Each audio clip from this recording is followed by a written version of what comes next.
Bismillahirrahmanirrahim. Assalamualaikum warahmatullahi wabarakatuh. Dengan ini saya Dr. Sufyan bin Fuad Baswedan LCMA, Ketua Dewan Fatwa Perhimpunan Al-Irsyad, lulusan Fakultas Hadis Universitas Islam Madinah, ingin menjelaskan kepada saudara-saudaraku kaum muslimin terkait dengan beredarnya sejumlah hadis-hadis yang tidak benar atau hadis-hadis yang tidak ada asal usulnya, bahkan yang menganjurkan agar kita memperbanyak wudhu, dan orang yang banyak berwudhu itu akan terhindar dari wabah, ya.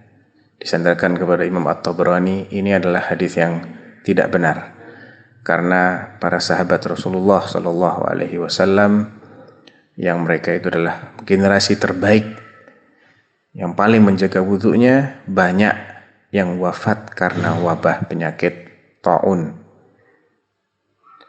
Yang kedua, hadis tentang anjuran untuk berlindung ke masjid saat terjadi wabah. Ini juga hadis yang batil, yang tidak benar, karena tidak ada penjelasan sedikit pun tentang derajatnya sama sekali, dan bahkan dia dinisbatkan kepada kitab-kitab hadis yang tidak terkenal, kecuali sebagai pemuat hadis-hadis yang lemah dan hadis-hadis yang nyeleneh. Ad-Dailami, Ibnu Asakir, Al-Kamil, dan lain sebagainya, Ibnu Adi. Ini adalah kitab-kitab yang sengaja memuat hadis-hadis yang lemah. Jadi apabila ada suatu hadis dinisbatkan kepada kitab ini, maka yang pertama kali menjadi indikator adalah justru indikator dia sebagai hadis yang lemah.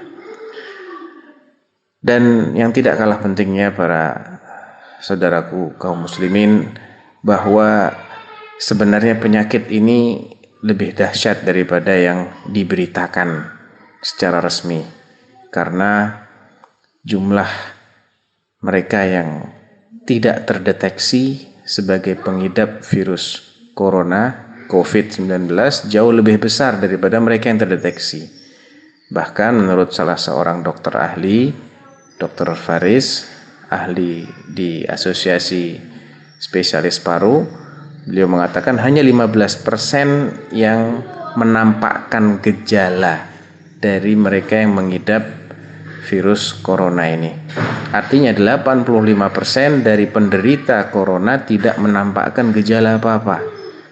Jadi boleh jadi seseorang menganggap dirinya itu sehat, tapi sebenarnya dia sakit, dan dia akan sangat beresiko untuk menularkan penyakit ini melalui baik kontak fisik atau droplet alias percikan air liurnya, atau bahkan melalui nafasnya di udara. Karena ternyata menurut Dr. Faris, virus ini bisa disebarkan secara airborne alias dengan tersebar di udara, dan paling singkat setelah dia itu menempel di sebuah tempat, dia bisa bertahan 9 jam.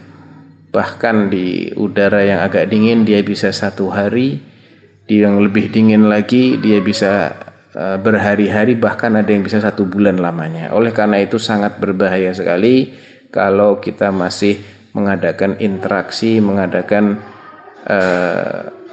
berdekatan dengan orang-orang yang kita sendiri tidak tahu apakah dia terkena ataukah dia sehat, dan apakah kita terkena ataukah kita sehat, sehingga bisa saling memudaratkan kaum muslimin. Kemudian yang kedua, mereka yang masih bingung bagaimana dengan sholat Jumat, bagaimana dengan sholat berjamaah lainnya 5 waktu, ketahuilah bahwa Nabi SAW telah memberikan rukhsah, memberikan keringanan dengan berbagai macam alasan yang syar'i bagi seseorang untuk meninggalkan sholat berjamaah, bahkan untuk meninggalkan sholat Jumat, tapi menggantinya dengan sholat zuhur 4 rakaat di rumah. Di antara alasan tersebut adalah hujan, adanya hujan atau kondisi-kondisi yang menakutkan yang menyebabkan seseorang tidak merasa aman terhadap dirinya. Demikian juga penyakit. Demikian juga orang yang sedang mengonsumsi bawang atau habis merokok yang baunya itu mengganggu orang sekitarnya. Demikian juga adanya hawa dingin atau angin kencang dan lain sebagainya. Banyak sekali. Dewan Fatwa telah menerbitkan fatwa khusus terkait ini, silahkan dicari. Dan intinya ini hanya menegaskan kembali bahwa anjuran untuk tetap berada di rumah sebisa mungkin dan mengurangi interaksi semaksimal mungkin adalah suatu keharusan. Karena apa? Karena daya tampung rumah sakit kita di Indonesia sangat terbatas, tenaga medis juga sangat terbatas, jumlah orang Indonesia yang demikian besar, lebih dari 200 juta jiwa yang sangat padat ini sangat rentan dengan penyebaran wabah yang naudzubillah kalau sampai tidak terbendung. Bayangkan negara yang cukup luas seperti Saudi Arabia saja dengan penduduk yang sangat sedikit, hanya sekitar 15 juta jiwa atau 20 juta jiwa tersebar di banyak kota. Itu saja sudah resmi menutup masjid-masjidnya, tidak digunakan lagi untuk sholat 5 waktu maupun untuk Jumatan, kecuali hanya Masjidil Haram dan Masjid Nabawi. Dan para ulama besar di Saudi Arabia, Hay'ah Kibar Ulama, telah memfatwakan tentang disyariatkannya penutupan masjid-masjid. Apakah mereka tidak faham hadis? Tentunya faham. Apakah mereka tidak ingin kaum muslimin sholat? Tentunya mereka lebih ingin kaum muslimin sholat daripada siapapun yang tidak bertanggung jawab dalam menyebarkan hadis-hadis yang tidak benar tadi.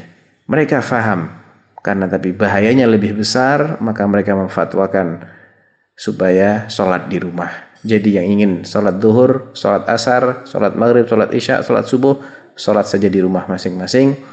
Adapun sholat Jumat dilakukan di rumah dengan menggantinya sebagai sholat zuhur, sholat 4 rakaat.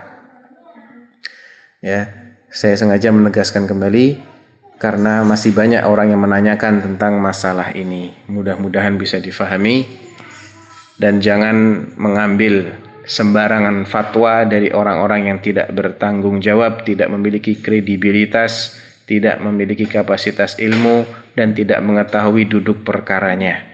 Karena dia akan bertanggung jawab, menanggung dosa 2 kali lipat. Dosa menyebarkan informasi yang tidak benar, dosa berbicara tanpa dasar ilmu, dan dosa menjerumuskan orang lain sehingga menjadi korban penyakit yang mematikan ini. Wallahu ta'ala alam.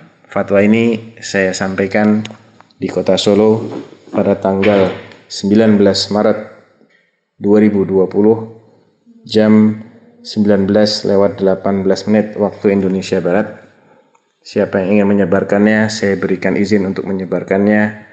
Dan bagi yang ingin penjelasan lebih lanjut, dapat merujuk kepada fatwa yang telah diterbitkan oleh Dewan Fatwa Perhimpunan Al-Irsyad, dapat diakses di website resmi kami www.dewanfatwa.com.